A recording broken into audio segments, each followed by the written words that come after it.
Olá, meu aluno, olá, minha aluna, sejam bem-vindos ao Legale. Eu sou o professor Paulo Teófilo. Vamos continuar agora nossa aula sobre compliance empresarial. Desta vez, como nós já falamos da outra aula sobre planejamento, desta vez nós vamos falar sobre contratos. Por quê? Você elabora o planejamento para a empresa, você diz assim, olha, a partir de hoje você vai criar um padrão. Nós vamos ter processos internos falando sobre isto, aquilo, outro. E, para que seja melhor a nossa produção, vamos fazer contratos. Ah, que bacana. Vocês vão falar, mas como que eu vou falar? Mas muita gente não trabalha com contrato não, viu? Tem muito empresário aí que ele faz tudo de boca, na confiança. Precisamente pegar aqueles mais antigos, né? Mais simples. Aí fala assim, não, doutor, na minha época, a palavra do homem valia mais, e a palavra do homem hoje em dia não vale mais nada. E você explica isso para o empresário, ele fica bravo, fala, não, imagina, porque a minha palavra, porque a confiança, mano, confiança não existe mais. Não existe. Então, nós vamos parar de trabalhar na confiança e vamos começar a elaborar contratos, e bons contratos. A regra para você elaborar contratos, gente, principalmente, é você conhecer o que você está fazendo. Se você tiver alguma dúvida, você vai pedir ajuda para um colega que saiba dessa área.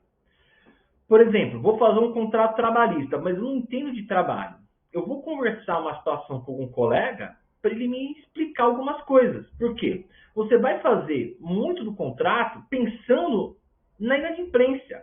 Primeiro, você vai amarrar a pessoa no contrato, dar obrigações e deveres. De obrigações e deveres é boa, né? Direitos e obrigações para as partes. Depois, você, com a experiência que você já tem, sabendo o que no judiciário pega ou não sobre aquela matéria, você vai colocar no contrato justamente isso. E aí nós vamos fazer o quê? Contratos preventivos.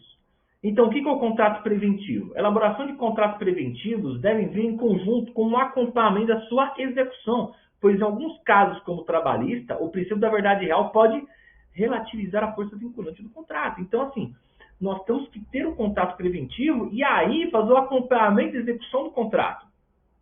O que é o contrato preventivo? É aquele que ele vai prevenir uma situação de ocorrer. Então, você vai colocar a empresa no parâmetro e vai falar assim, ó, a partir de hoje você vai trabalhar assim. Beleza? Beleza. Tá. E vamos ver se ele vai cumprindo. Porque, por exemplo, como no caso trabalhista, você precisa da verdade real. Se eu faço um contrato de autônomo com um determinado funcionário, ó, a partir de hoje você vai ser autônomo. Legal.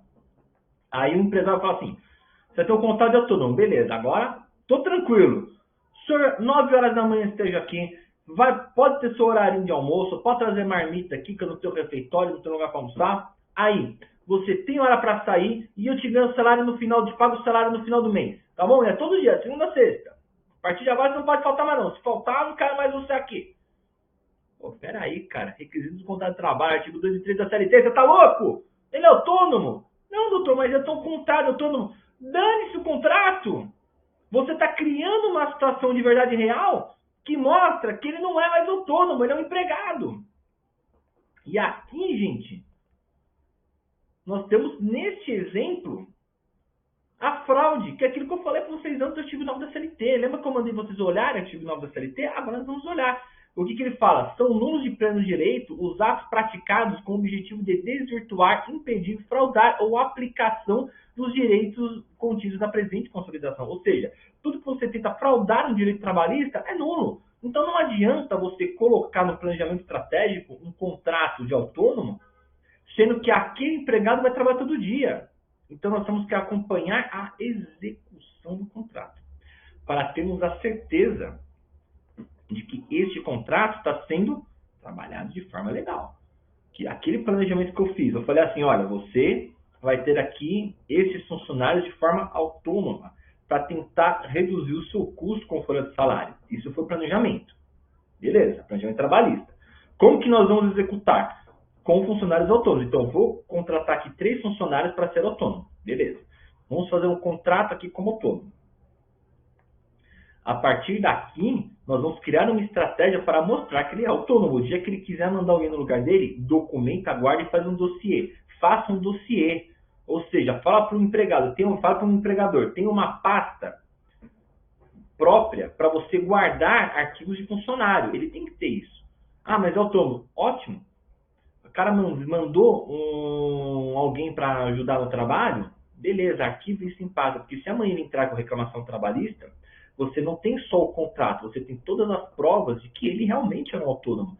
Com e-mails, conversa de WhatsApp, falando assim, não, pode trabalhar como você quer, você não tem horário de trabalho. Ah, você mandou o seu irmão no seu lugar, ótimo, beleza, pode mandar, não tem problema. Ó, faltou, não, beleza, não aconteceu nada. Você tem formas de você fazer ele trabalhar e remunerar ele de forma autônoma. E aí você ganha e economiza. Agora, você quer exigir dele horário de trabalho? Ah, amigo, paga salário e a gente tem carteira. Ou seja, o contrato preventivo vai fazer com que eu acompanhe a execução desse contrato.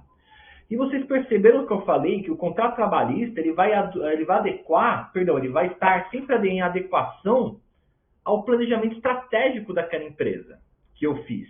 Então, ele vai criar contratos de experiência. Por exemplo, ele vai criar contrato de experiência. O contrato de experiência ele vai dizer o quê? Se você não se der bem em 90 dias, eu te mando embora e acabou. Então você tem que criar contrato de experiência. Você não pode ter um contrato de trabalho sem uma cláusula, pelo menos, de experiência no contrato de trabalho. Colocar cláusulas de compensação de horas, isso aqui é muito importante, porque às vezes o cara vai fazer uma hora extra, ou então ele vai trabalhar meia hora a mais por dia para não trabalhar de sábado, mas só que você tem que ter um tempo de compensação de horas. Uma previsão de acidente de trabalho, descontos também. Lembra do caso que eu falei do motorista que levou uma multa? Poxa, podia estar escrito no contrato de trabalho dele que ele ia ressarcir a empresa na multa que ele tomar. Que ele vai ressarcir de prejuízo da empresa. Então, você tem que prever quais são as possibilidades que podem acontecer e colocar no contrato. Aí, conforme vai acontecendo alguma coisa que não está previsto no contrato, a gente vai adequando o contrato. Vai adequando para os próximos que entrarem, você vai fazendo um contrato diferente. E assim vai até o contrato ficar perfeito. Então não pensa às vezes o empregado ou empresário, como muitos pensam, que você fez o contrato, tá tudo certo. Não, não está nada certo. Você tem que fazer a revisão periódica daquele contrato, que não é o que nós estamos falando nesse slide aqui não, tá? Tem que fazer a revisão periódica, você tem que adequar ele ao dia a dia. Então, quando você tem um contrato, tudo aquilo que for acontecendo, você já ganhou de experiência, já sabe que aquele contrato pode ser melhorado, vai e melhora aquele contrato. E quando eu falo revisões de contrato aqui no slide, eu estou falando do quê? De você pegar contratos que já existem, ou que a empresa está firmando, e você vai rever esses contratos. Vai ver se esses contratos existem cláusulas ilegais, cláusulas leoninas, se é um contrato de adesão, que às vezes ele assinou, que pode ser depois relativizado, ou então um pacto está observando que ele não sabe que ele vai ter, você vai olhar tudo isso e vai passar para ele. Então nós temos aqui contrato de financiamento, ele pediu um empréstimo, ele pediu um financiamento. Aquele contrato, geralmente, é um contrato de adesão. Então você vai mostrar para ele quais são as obrigações que ele tem e como, atenção, como que ele pode se precaver em determinadas situações, o que pode ser anulado dentro do contrato. Isso é bem legal e ele tem que ter. Ele fez um financiamento aqui de um veículo. Beleza, o que dentro desse financiamento a gente pode de repente ter? Às vezes uma venda casada que a financiadora fez, uma cláusula aqui que não era para estar lá. Então, isso você consegue fazer. Aí, o contrato de locação de imóvel. Ele tem que ter o estabelecimento comercial, geralmente ele tem locado. Você já olhou o contrato de locação dele para ver se o contrato de locação dele está certinho? Se ele está renovado, se está com prazo determinado, indeterminado, se ele tem direito, possivelmente, a uma ação renovatória, se for o caso, porque às vezes ele está com prazo indeterminado, mas só que o proprietário está querendo imóvel de volta. Só que se ele está com prazo indeterminado a locação, ele não pode ter direito a ação renovatória. Então você vai precaver, vai falar, olha, vamos deixar esse contrato com prazo determinado, vamos renovar esse contrato de locação, por quê? Porque senão, você não tem direito da renovatória. Ah, mas ele não vai querer pedir. Você vai confiar? Eu estou te orientando. E é assim que você vai trabalhar. Eu estou te orientando. Você vai confiar nele? Se você confiar, por sua conta e risco, amigo. Aí você vai ver que ele vai tremer. Contrato de comprimento de mercadorias. Não faça contrato de comprimento de mercadorias sem passar para mim. Por quê? Eu quero ver as cláusulas, eu quero ver a forma de pagamento, forma de entrega, eu quero ver tudo isso. Por quê? São contratos comerciais. Os contratos comerciais eu vou elaborar e eu quero ver também os que mandam para você. Então, dentro dos contratos comerciais, nós temos aqui um contrato de cessão onerosa. quando houver aporte de investidor para recebimento de juros. Ou ele vai entrar como uma sociedade por conta de participação, se o aporte vier de um determinado investimento num determinado segmento e a remuneração vai ser feita com participação, ou então se ele vai receber de juros, você faz uma cessão onerosa de aporte de investidor. Aqui você consegue fazer uma cessão de crédito onerosa e se ele for receber uma remuneração pela participação, você faz SCP. A compra e venda de mercadoria ela tem que estar acompanhada de toda a previsão possível. Então, quando você vai fazer uma compra e venda, você tem que sentar com o cara e falar assim, ó, eu não tenho muita experiência nessa parte comercial. E é lógico que você não tem, você estudou direito, você não é um comerciante. Ele tem. Às vezes o cliente ele espera que você, advogado, você tem uma bola de cristal, que você vai olhar na bola de cristal e vai saber tudo, considerando que você tem experiência, você é um doutor. Mas só que é lógico, se você já trabalhou naquela área há muitos anos como comerciante, você vai ter experiência. Agora, você não foi comerciante dessa área, você não vai ter experiência, a não a que ele tem. Você tem experiência da parte jurídica, não da parte comercial. Então você vai sentar com ele e vai falar assim, amigão, vamos lá. Que problemas você acha que você já viu acontecer com isso daqui? Ah, nunca vi dar problema nenhum. Não, então peraí, não. Como nunca viu dar problema? Alguma coisa tem, o cara não pagou. Ah, quando o cara não paga, então tem problema. Então, vai sentar com ele, vai começar a fazer a previsão de quais são os problemas que podem acontecer. O que pode dar de problema aqui, amigo? Se o cara não pagar, e se o cara foge com a mercadoria, se o cara entrega a mercadoria que não é a mercadoria que você pediu. Então você tem que prever quais são os problemas que podem dar e conversar com ele isso. Tem que fazer em conjunto com ele, porque ele tem a vivência, ele sabe quais são os problemas. E aí vocês vão tratar em conjunto. Aqui você realiza contratos com fornecedores e prestadores também. Então eu tenho um fornecedor. Por que eu não tenho contato com ele? Porque se tiver algum problema na mercadoria, ele também tem que ser responsabilizado. Ele é um fornecedor.